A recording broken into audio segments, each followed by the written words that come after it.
عرفت ايه يا معلم؟ شكلك عارف الرافيولي. ايش بيك شاجي ما شاكي.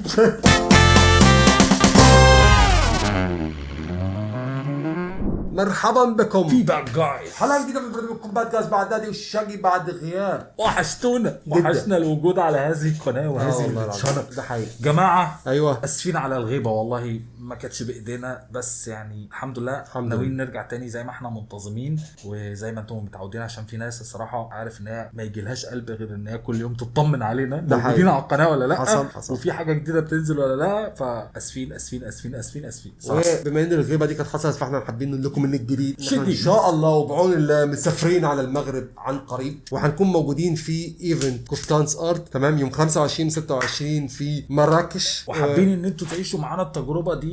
لو كده تابعونا على الانستجرام ان شاء الله، هتعيشوا معانا الرحله يعني اول باول. ده حقيقي، وان شاء الله ربنا يكرم يا رب، وناخد فيزيت تونس برضو يا رب ان شاء الله، علشان خاطر الاثنين يكونوا على طول ورا بعض، ونبقى حققنا اول 10% من اللي اتمنيناه، ده حقيقي، من سنين. بس فتابعونا على الانستجرام عشان تتابعوا رحلتنا من دلوقتي لغايه لما نرجع من المغرب ان شاء الله. وكده الفيديوهات ان شاء الله هتكون مكمله معاكم، ودياتكم هتكون مكمله معاكم ان شاء الله. وخلينا ندخل في معنا النهارده خشاجي الحياه في تونس مالها بقى؟ الحياه في تونس بس نقطة، يعني هنعيش الأجواء في تونس. واحد يسألني يقول لي انتوا ليه داخلين بالفيديو ده دلوقتي؟ اقول له والله يا زميلي الفترة اللي احنا انقطعنا فيها كان لازم حاجة مهمة جدا تدخلنا في الأجواء، ده حقيقي، ومفيش أجواء أحسن من إنك ترجع تاني للحياة السياحية والحياة في تونس. قبل ما ندخل في تفاصيل اتمنى انكم تعملوا سبسكرايب ولايك وتفعيل الجرس، ونطلب من الأخ ده إنه يدخلنا في التفاصيل. والآن أيها السادة الجماهير موعد الدخول في التفاصيل. السلام عليكم. حاليا احنا قاعدين في تونس. عمركم خطر عليكم كيف ممكن تكون الاجواء الرمضانيه في تونس؟ امان امان رمضانيه برضو. بس قبل ما ننطلقوا بنحكي لكم عن فكره مشروع قويه جدا حاليا قاعده تصير لاول نظره. اوكي تو نزلت من المترو وماشي باتجاه شارع حبيب بورقيبه باش يبدا اليوم الرمضاني في تونس. اول حاجه تو في طريقي هي المونقاله، نبي نتلاقى مع حد عند المونقاله. بس شنو هي المونقاله؟ الساعة. بونجور. اهلا كيف الحال؟ مرحبا يا شهرزاد ومكرم. تمام. اعتقد ان معظم الناس لما تتلاقى عند حبيب بورقيبه تلاقى هنا عند المونقاله، صح ولا لا؟ بالضبط، اللي هو قلب شارع حبيب بورقيبه، قلب العاصمه التونسيه. تو شنقص دورابي باش نكملوا طول عند المسجد. جدا الصراحه من الشوارع. واقول لك على حاجه، انت حاسس طقسه حتى عامل ازاي، يعني شوف لدرجه ايه. ده حقيقي، وما تروحش في الصيف، يعني تحس ان انت مش محتاج تروح في الصيف، حاسس ان هو حتى في الصيف جو حلو. لا والله انا بحس دايما الشارع ده دايما المفروض الجو فيه يكون فيه هواء جامد. شوف يا زميلي، اجواء اوروبيه، الناس كلها عايزه تروح لتونس يستمتعوا باجواء الصيف. ماشي، انا عكس الناس دي كلها. وانا والله انا عايز اروح تونس في الشتاء. ده حقيقي. ليه؟ ده حقيقي، انا شايفها هي بتاعت شتاء. زميلي الناس كلها اوروبيه شتويه. الناس كلها تقول في المغرب روحوا في شهر 10 و11 او في الربيع، واحنا رايحين في الصيف. والناس بتروح تونس في الصيف، احنا عايزين نروح في الصيف. احنا عايزين نروح في الصيف. تفتكر دي علامه ان احنا نروح اخر السنه دي في تونس؟ هي علامه ممكن تدل على حاجه، احنا متخلفين عقليا. تمام، وده امر جايز جدا ان هو يكون موجود. يا اما احنا حظنا جميل للدرجه دي، يعني انت فاهم. بس بجد والله انا شايف تونس في الشتاء حكايه اسكندريه، حكايه احساس اسكندريه في الشتاء. سوترال اكبر سوق في وسط العاصمه ان شاء الله. بنقضوا فيه نقضوا بالتونسي يعني نشروا نقضي والقضيه بتاع الدار. ضربه قاضيه. اي Et l'odeur du jasmin qu'il tenait dans ses mains. هذه الكاتدرال نتاع سان فانسون ما يعملوش فيها الطقوس الدينيه، اما باغ كونطخ مازالت تنجم تدخلها ويستعملوها كمتحف اكثر. بيبي يا الليل يا الليل يا الليل حبيبي يا الليل يا الليل. المشغولات اليدويه هذه يصنعوا فيها من ماده مشهوره في تونس اسمها العنبر، يديروا فيها خدمه يدويه. ايه العنبر، ايه كحك عنبر. حلو قوي الله. السوق نزل لي بريمة ما فماش سيلفي ونزل لي خلفي. احلى سيلفي ونزل لي خلفي. احلى سيلفي عاود له. ايه الجمله دي يا زميلي؟ ايه الجمله؟ احلى سيلفي ونزل لي خلفي دي. مش عندنا في مصر ممكن يكون معناها وحش قوي يعني. مش عارف عندكم كيف ولا لا، بس اكيد لا يعني، ما دام قالها له عادي يعني. انا بقى بمشيها في مخي ده. احلى سيلفي ونزل لي خلفي. جايز يكون مثلا عايز يعمل تمويه هيصور بالسيلفي بس بالكاميرا الخلفيه. والله جت في دماغي كده يا اخي. احلى سيلفي ونزل لي ان شاء الله كده ونزل لي خلفي. ان شاء الله كده. احنا ما ينفعش نفكر فيها اكتر من كده. لا هو قال نزل لي ولا نزل لي تفرق خد بالك. السيلفي ونزل لي خلفي. ونزل لي خلفي. ونزل لي خلفي ايه اللي احلى سيلفي ونزل لي خلفي. سيلفي ونزل لي خلفي. احلى سيلفي عاود له. هو السوق المركزي في تونس مقسم والنبي حد يشرحها يا جماعه معلش. ممكن تشرحوها دلوقتي دلوقتي. خلاص الناس هتشرح لنا بقى ان شاء الله. خلاص يا زميلي والله سيبها على الله. حاسسها هي جميله وعلى الوزن والقافيه. هي على القافيه فعلا بجد والله على الوزن والقافيه حلوه بس معناها هي تتقال عندنا على الوزن والقافيه برضه. الفكره ان هو اكد له عليها قال له شاور له والتاني اتبسط وراح عيدها له تاني. انت فاهم؟ تخيل بقى انت تروح تقول لواحد مصري احلى سيلفي ونزل لي خلفي. هو هينزل حاجه معينه بس محدش لسه هيعرفها لحد دلوقتي. يا نهار ابيض. اللي قلبي احلى سيلفي عاود له. هو السوق المركزي في تونس مقسم. الشيره هذه كلها والله على اللهجات والله. غاديك الخضره وكل شيء والجبن واللحم وكل شيء من الشيره هذه معناتها مقسم 3 ولا 4 اقسام. يلا احنا حضرنا السوق. وراي هذا الحلزون في تونس شنو تقولوا له؟ وراك تمام. وراك ده حي انه حي. ايه ده؟ لا بس في المغرب انه حي يرزق. لا بس في المغرب بيتطبخ ومبقاش حي. ما هو ده بقى حي ده لسه بقى الناس بتشتري وتطبخه. تمام ولا مش تمام؟ تمام يا زميلي. شوف كده اشوف هو بيتحرك. وراي هذا الحلزون في تونس شنو تقولوا له؟ تمام يا عم ده بيحرك. ده عنده صمت في الماء. يابا ده بيتحرك يابا. ويا ريته بيتحرك بس عنده قروب. ده عنده حاجات بتعمل كده. ايوه كمل يعمليه معاه شويه كليل ورند من بعد يخرجوه من الماء يطيب في صوص طوماط. جبنه نعجه غنم. هذه العظم نتاع الحوت، العظم نتاع البوري نجموا نطيبوا به المقرونه نحطوه في البيتزا. لا المناظر شكلها بالنسبه لي غريب. العظام بتاع الحوت ده اللي هو بيض الحوت. لا جبن الماعز دي برضه شكلها غريب قوي. بيض السمك يعني. عندنا بنسميه بطاريخ. دي جبن الغنم. ايه جبن الغنم؟ مش عارف. كليل. فحاسس ان اول مره بنسمع الحاجات دي. مش عارف. ايوه اول مره بنسمعها اول مره نشوفها. مع ان احنا رحنا السوق ده اكتر من مره.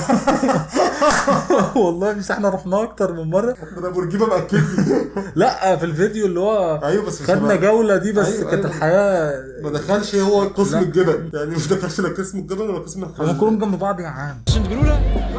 لا احنا عارفين جبن الماعز بس يعني جبن بتاع الماعز معمول من لبن الماعز بس الشكل غريب قوي. تمام. البابوش يتصمت في الماء مليح معاه شويه كليل ورند من بعد يخرجوه من الماء يطيب في صوص طوماط. جبنه نعجه غنم. هذه العظم نتاع الحوت. يخرجوه من الماء يطيب في صوص طومات. جبنه لا شكلها انا غريب. حاسسها شبه الجبنه الرومي خد بالك. بس ايه الاسود اللي فيها ده؟ ممكن تكون كزبره. نعجه غنم. وبعدين تحسها فيها دهنه زياده يعني. حسها دي الحته دي كده دهنه لو اتكيت عليها تلاقي دهنه مش جبنه. لا انا حاسسها جبنه. ممكن الطبق اللي بره بس خد بالك تقريبا بتتبرش. لا اللي تحتها بص اللي تحتها بتلمع فيها لمعه الدهن. اللمعه دي ممكن تبقى زيت مزيته بس زيتها كتير شويه فانت حاسس بالحته دي. انما هو لما وريها لنا من جوه لا باينه انها شبه طعمها غريب.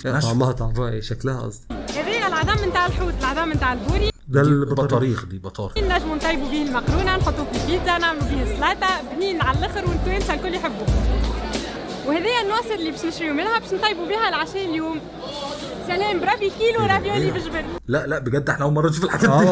والله احنا كده السود قبل كده بس الحاجات دي. على فكره انا عارف. لا نركز بقى مع عارف احساس فيديوهات الصين واليابان اللي هي بتبقى يعني نفس حاجات في حاجات متقطعه. لا استنى بقى عشان هنا سنسكت قليلا. تمام ده حاسسها كده شبه الكورن فليكس. حاسسها شبه الكورن فليكس مش عارف. ممكن برضه بس يعني تحسها برضه فيها من الباستا شويه. بس هي اكيد مش رايحه السوق ده كله عشان تجيب كورن فليكس يعني. لا ده هتعمل بيه العشاء فشكله كده زي اللازانيا. ماشي. اللي باش نشريو منها باش نطيبوا بها العشاء. في ايه يا اسطى؟ قول لي بس قول لي والله ما هبخل عليك بحاجه. قول لي بس فهمني. الكلمه اللي انت قلتها اللازانيا لا تالتة يا سيدي. ايش معنى دي عشان شبهها والله شبه اللازانيا. اليوم سلام بربي كيلو رافيولي بالجبن. ده ايه بقى؟ استني بقى هنا بقى استني اقفي بقى. اللي باش نشريو منها باش نطيبوا بها رافيولي. ايه في ايه يا معلم؟ شكلك عارف الرافيولي. ايش بيك شاجي شايكي. هو انت ليه متخيل ان انت كل ما تتزنق وتقول لي ايش بيك ان انا كده هصدقك في اي حاجه هتقولها. ملهاش علاقه والله. الرافيولي يا ابني بيبقى حاجه كده شبه انا عارف في كافيه في اسكندريه اسمه رافيولي. لا حاجه شبه شبه الباستا قريبه من الباستا صح؟ ايوه اسمها رافيولي بتبقى كده اهو. لا انا في اصل في ده كافيه اكل الناس اللي هو يا زميلي. في كافيه في اسكندريه اسمه رافيولي وهو ما بيعملش غير باستا ومكرونه على ما انا فاكر يعني. كان مفتوح ايام الكليه وكنت بروح اكل فيه لما كان معايا فلوس بقى ومقضيها خروجات في كافيهات ومطاعم وبتاع. العشاء اليوم سلام بربي كيلو رافيولي بجبن. بس الالوان اللي غريبه بقى. قلت له رافيولي بالجبن، يعني معنى كده ان في رافيولي بالجبن وفي رافيولي بحاجه تانية، ممكن ده اللي مخلي اللون مختلف.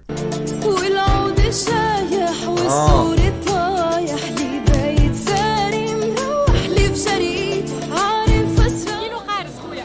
كيلو قارص جايك قارص ده الليمون صح؟ عارفين القارص ده الليمون صح؟ بس كبير عندهم الليمون حجم نفسه. لما كنت في الامارات تمام استغربت برضو من الموضوع ده. القارص كبير جدا بقى احنا اكتشفت ان احنا القارص بتاعنا الوحيد اللي قد كده. لا والله بجد والله قد كده. لا ده احنا القارص عندنا هنا قارص قد كده كبير يعني لما بنلاقي كبير مش بنجيبه يعني لما مثلا اروح اشتري ليمون او قارص يعني لو لقيته حجمه كبير مش بجيبه. بس انا هقول لك على حاجه بقى هناك اختلاف ما بين ده وما بين الصغير. اعتقد الصغير احمر. الصغير درجه حموضته عاليه جدا صح؟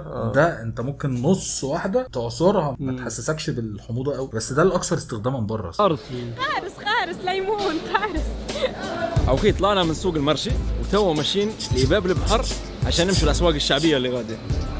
زعمك مفتوحين في رمضان؟ والله العظيم يا جماعه دخلتونا السوق كاننا اول مره نخش. رمضان كريم. وعندنا هنا ينقشوا عنه حس. الاسم يا خال شنو الاسم؟ كمال. كتب لنا عليها فاميليا كمال. في هذا العصر انا بعشق وبقدر جدا جدا جدا الناس اللي المهن بتاعتها الحاجات اللي هي الاعمال اليدويه والزخارف. حاجه انت لما بتشوفهم انا ما اعرفش يعني، بس انا فعلا لما بشوفهم بحس ان انا عايز اجيب كرسي واقعد جنبه واستمتع بالعالم اللي هو عايش فيه. طب انت عارف انا في مكان بحبه جدا عندنا هنا بحبه قوي. خان الخليلي؟ لا هنا في المدينه بتاعتنا. العياده بتاعتي في الشارع بتاع مفاتيح. لا سيبك بتاع مفاتيح بقى الناحيه الثانيه. حداده الناحيه الثانيه. النجاره. لا بتوع الاخفاء. ايوه انا عارف الشارع ده؟ اقصد دول والله. عارف الشارع ده؟ أيوة بتاع في واحد بتاع ختم وواحد بتاع بيسن السكاكين قدامه خان الخليلي واللي هو اللي كنا بنجيب منه بتاعه الستاير دي. ايوه انت قصدك بتاع محل خان الخليلي. انا بحسب خان الخليلي الشارع. الناس دي انا فعلا حرفيا كل ما ببقى معدي كده من عندهم ببقى حرفيا عايز اسحب كرسي واقعد قدامه. نفس الاحساس. الراجل اللي بيشتغل في الختم ده ايده مسطره. راجل كبير تحفه الصراحه الناس دي كل التحيه والتقدير ليها الصراحه. للاسف في زماننا ده بدات الحاجات دي تختفي. ودي الهويه بتاعتنا اصلا تندثر. ده حقيقي من بعد المكن يا زميلي ما دخل كله ترك. خلاص كله ترك من بعد المكن كله ترك. الناس تكتب بالكمبيوتر ونحن نكتب بالقلم ومطرقه. لسه شوف مال الجدين وتبقى صنعة اليدين. ده حقيقي. برضه ده حقيقي.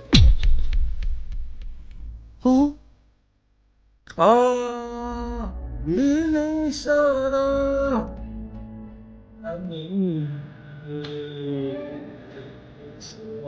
وانا ماشي جوا في السوق وقفني قال لي تونس اليوم. قلت له لا مش تونس اليوم، حساب اسم قناه تلفزيونيه انا يكون يسال فيها. عرفني قال لي تونس اليوم. قلت له تصور في تونس اليوم؟ قال لي لا يوتيوب. صاحب صراحه منصور الراجل منور ربي يحفظك. سلمك. صحيح في تونس اليوم. الجامعه اللي وراي هذا اسمها جامعه الزيتونه. لما تكمل السوق الشعبي انا تلقاه في نهايه السوق، وهذا واحد من اشهر الجوامع انا في تونس.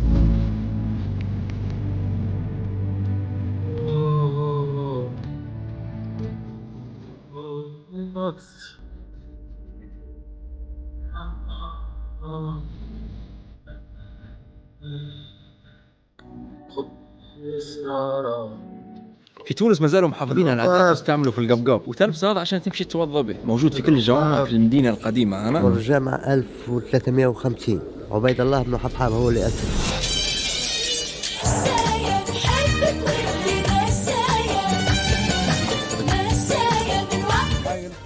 نفحوا بالكلام. تسلم يبارك فيك. في ناس تبقى انت مثلا تسالهم عادي نصور يقول لك لا. في ناس هم اللي يكلموك تعال صور يفرحوا بك. فبس هذه صغيره يا راسي. طلع كويسه مزيانه. نخرج لك لا بالشاشيه وبدعيه وجبه. ربي معاكم انتم. وهذه جبه. اي وجه كلمه للناس اللي تتفرج على الفيديو عن تونس. يا اخويا تونس بلاد حلوه وجميله وشعب مضياف ونرحبوا بالناس كله واحنا في خدمه الشعب. حلوه بيكم والله. ايضا مرحبا بك. تمام. هذه هديه واخذها من المحل انا. حلوه قوي حابب ندوخ. حلوه جميله. حس انك باشا. ده اللون اللي بيجي حلو. الله يخليك. تستاهل كل لون علم تونس. بحب اللون اللي بيجي. عندنا السنه ليبيه، انا بنغازي وانا بتاع طرابلس. وانت اللي تحب هذه الحمراء. مزبوط. انا صح. هذه الشنه ليبيه بنغازي، السنه هذه بتاع طرابلس الكحله.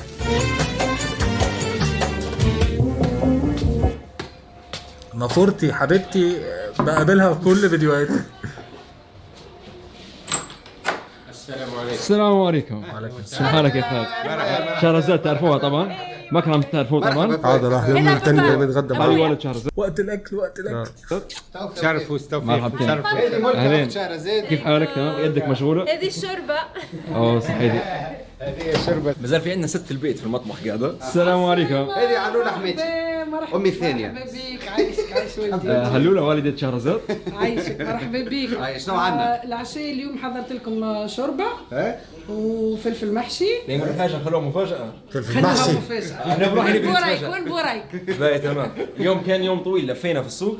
شنو ليفل الجوع عندك؟ عندي ليفل الجوع في 10 يعني. هذا في رمضان ده افطار. مرحبا بيك. اول حاجه نشقوا بها خاطرنا هي كعبه تمر والماء. بس في حاجه مميزه حتى في التمر هنا، انه يحشوا فيه بكريمه وشنو اخرى؟ زبده. كريمه وزبده؟ لا زبده. زبده. زبده حشريبتك صح. هاي كلمه مشهوره هي هنا. طيبة. صح شريبتك. حتى نحن نعملوا فيها في ليبيا. نعم. وش هي طيبه؟ صح شربتكم عصفور. اول حاجه بنبدو بها تو هنا في الفطور هي الشربه. عشان هيك هي صح شريبتك لانك تبدا بالشربه. ايوه. كلسان عصفور صح؟ كلسان عصفور صح؟ عشان هيك هي صح شريبتك لانك تبدا بالشربه. شكلها فيها بهارات اكتر من بتاعتنا، بتاعتنا ما بقاش فيها بهارات. شربه. حاسسها حلوه. كل ما كانت مبهره كل ما كانت قطعه ما تحط عارف. مع القارص. بريك ولا بوريك؟ الاجواء في رمضان غير الصراحه. بريكا. بريكا. فرقوهم هكا على خاطر الحشو مش نفس الحشو من بريكا. الثانيه هذه نتاعي. بس دي بريكا بيتي. كل واحد ايش يحب. واحد يحب ملكه من غير طن. من غير تون. هي بتاكل شهرزاد؟ انا العظمه نتاعي مروبه مش يابسه. اوكي بينا ايش درتوا لي؟ بص دي بقى ده الليفل بقى. دي بتاكل اللي هو الليفل جامد ده اللي هو انت فاهم. دي زي اللي احنا كلناها بالظبط. المروبه اللي هي مش مستويه. انا ودي فاكر فيها كل شيء. كومبليت. البريك او البوريك موجود في عده دول، يعني موجود في تركيا ولكن مختلف كليا عن هذا. في تركيا يجي دي انا عندي احساس بحاجه على فكره. قول انا معاك ان احنا اللي كلناها هنا دي كان مشكلتها في حاجه كبيره. لا هي بعيدا ان هي بارده، يعني بعيدا ان هي ما كانتش سخنه. انا بالنسبه لي مشكلتها هي حاجتين، ان هي مش سخنه ده في المقام الاول. المقام الثاني انها قعدت فتره، دي ما ينفعش. دي تطلع من الزيت على الاكل على طول. لا يعني احنا حتى ما سخناهاش، يعني مثلا ما جبناهاش وسخناها مثلا اديناها شويه تبقى. الحاجه الثانيه ان انا حاسس ان كانت المشكله في نوعيه البيض نفسه. لا ما يعني دي اعتقد اقول لك ليه. ما هي لما قعدت فتره طويله انت بتتكلم في عدد ساعات كبير، انت فاهم. طبيعي ان البيضه نفسها طعمها هيتغير وكل حاجه هتتغير. مش عارف. تخيل انت فاتح بيضه هتلاقيها زي ما هي. هي دي بقى هي دي عشان كده ما ينفعش تتاكل غير في وقتها. ما طبيعي ان البيضه الزفاره بتاعتها هتطلع. انا مش عارف ازاي فعلا. احنا كنا عارفين انها كنا متحمسين زياده. قعدت فتره. ويجي عباره عن طبقات. في ليبيا عندنا موجود يا اما يجيك بالمفروم يا اما يجيك بالجبنه. انت من ليبيا يا عم؟ ايوه انا عارف من ساعتها. مره شفت بوريك بالطريقه هذه، الطريقه التونسيه الملسوقه طبعا وتكون مقليه ونحطوا فيها العظمه البيضه لازمه، وبعدين نجم نحطوا فيها جبن، طن، لحم مفروم، بطاطا، كريفات، يعني بحسب الاختيار. البوريكه على فكره توكل باليدين الاثنين ما تجيش بيد واحده. جميله جدا. هذا فلفل محشي. شكرا. نبدو بكعبه فلفل محشي. كعبه في تونس معناها طرف. فلفل محشي. طبعا ده فلفل محشي مختلف تماما. احنا فلفل محشي رز بيبقى زي ما هي الفلفلايه وتحط جواها الرز. عشان كده احنا الاثنين بصينا نشوف في ايه الفلفل المحشي ده. شكرا. ازاي ايه ده محشي ايه ده؟ هو فين الفلفل مش باين اصلا يعني، حاسس انه بتنجان. الصوره مش واضحه قوي، بس حاسس انه بتنجان مش فلفل. نبدو بكعبه فلفل محشي. كعبه في تونس معناها طرف، تسمعوا كلمه كعبه واجد. يا جماعه تفاجأت انا بان الفلفل المحشي في تونس مش محشي رز زي مثلا في ليبيا وزي في مصر. انا محشي مفروم، بيض، جبنه وبصل ومعدنوس. حطوا حاجه اسمها نواس. جامد ده. تمام صحيح. هاي مشهورة ومحبوبة. أكلة مشهورة ومحبوبة في تونس. وهي في نفس المقام مع الكسكسي، معناها نطيبوها يوم الأحد ولا كسكسي نطيبوش فيه جمعة صح؟ الأحد. تعرف علاش؟ خاطر نهار الأحد العائلة تطلع يطيبوا كسكسي. طبعا تو ما نحكيش على رمضان، نحكي على الايام العاديه في تونس. اليوم اللي تجتمع فيه العائله هو يوم الاحد، لانه هو يوم العطله مش الجمعه زي معظم الدول العربيه. ايوه صحيح. فيوم الاحد شنو يديروا؟ ياكلوا مع بعضهم في كسكسو. والاكله الثانيه اللي هي نفس الليفل مع الكسكسو او نفس المستوى هي النواصر اللي هي قدامي تو. هذه النواصر تحبوا الكسكسو اكثر ولا النواصر اكثر؟ انا هقول كسكسي. اول مره الاجابه كسكسي. اول مره اسمع الاكله دي. نعملوا فوت. نعمل فوت. كسكسي. 1 2 3 4 اللي يحب النواصر يرفع يده. الفائز كسكسي. 1 2 3. يده مرتين معنا. انا عندي تعليق علاش نحب النواصر اكثر، على خاطر الكسكسي في معظم البلدان العربيه مش عارف ليه عندي احساس النواصر دي اللي هي الكوارع. لا ايه علاقه الكوارع؟ مش عارف، عندي احساس تحسها كده الاسم. انا حاسسها اصلا قريبه من الكسكسي. طب خلينا نشوف. اعتقد يعني حاسسها ممكن تبقى رز بسمتي مثلا معمول بطريقه ثانيه. موجود يعني في المغرب، موجود في الجزائر. النواصر ما هي مش موجوده في البلدان الكل، حاجه تونسيه اي ثينك 100 يعني 100%. تصفيق لشهرزاد. الله بعد الفطور طلعنا نتمشوا شويه. ما شرحولناش النواصريه. في معظم دول العالم في اوروبا وفي امريكا تلقاهم دايرين تمثال او دايرين معلم اللي هو يرمز الى جندي المجهول. الجندي المجهول هذا يمثل كل الشهداء او كل الجنود اللي ماتوا في واحده من الحروب في الدوله هذه. لكن في تونس هنا القصه مختلفه. القبر اللي وراي هذا اللي جندي عنده قصه مميزه، في اكثر من مقوله، ولكن المرجح انها تكون الحقيقيه ان انقص راسه في الحرب ضد الاسبان واستمر في القتال بدون راس، فحطوا القبر متاعه هنا في سوق السكاجين تقليدا للذكرى متاعته. هيا ايها الجنود نكملوا الطريق متاعتنا غادي. ليتس جو. احنا شفنا دي برضه. اوكي وصلنا للقهوه. انتوا على اساس قلتوا لي قهوه، بس هذه قهوه واحده. هذه شوفوا القهوه اللي قدامي كيف ما يقولوا في تونس نهج. هذا نهج قهوي مش قهوه. عادتي بما اننا قاعدين في قهوه تونسيه، انا عن نفسي طلبت شاي باللوز اللي هو هذا ختم الجوده نتاع القهوه التونسيه. جماعه ده حلو. ده من الحاجات اللي حلوه قوي الصراحه الشاي التونسي. حلو ده. الشاي اللي احنا عليا جايبه لنا. الشاي ده كان عالمي عالمي عالمي، اللي هو اللي كان في باكت ده عالمي. حلو فكره الشاي باللوز. بس الشاي ده فعلا انا فاكر بكرم طرف مش عايز اروح من بقي. عصير ليمون باللوز حتى هو برضه. شوفوا من جانا امورك على التيجة.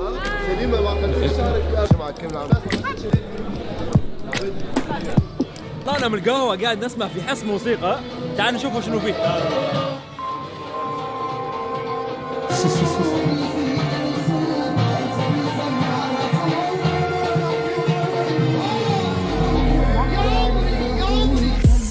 ما يرجع الفرقة من النار اللي تحرقوا، ما يرجع الفنان اللي عرقوا، ما يرجع الملان بحر اللي غرقوا، جعلك حاير ومهني انتي وقلبي اقوى مني. وقفنا هنا بناكل حاجة اسمها جواجم. الاسم غريب شوية صح؟ جواجم فكره حفظه عرفه هجيبه. فيها كل حاجة، فيها مكسرات، فيها فواكه، فيها زبادي، فيها كورن فليكس، فيها شوفان، يعني فيها الجو كله. ده كان قبل الفيديو اللي سمعناه كان بياكل لبلابي. كان في الفيديو اللي في اخر اليوم اكل لبلابي برضه. وقفنا قدام البتاع ده 14 رمضان. الله يبارك. صحتين يا باشا. يا باشا ده صحتين. ده عينها بالتمر من فوق. ده ساعة ونص بعده وتروح الجيم. جيدة. فاميليا، حبيت نشارك معاكم بعض الجوانب لرمضان في تونس. إن شاء الله عجبكم الفيديو، والحلقة الجاية حتكون مختلفة ومن تونس. إذا أنت جديد هنا دير سبسكرايب سلام. واو حلو. واو حلو الفيديو. والفيديو فايبي جدا ودخلك في حاجات صراحه ممتع. حلو قشطة. خلينا نقول ان دي كانت حلقة النهارده من برنامجكم باك جايز. كان معكم مستر دادي شاقي. سلام.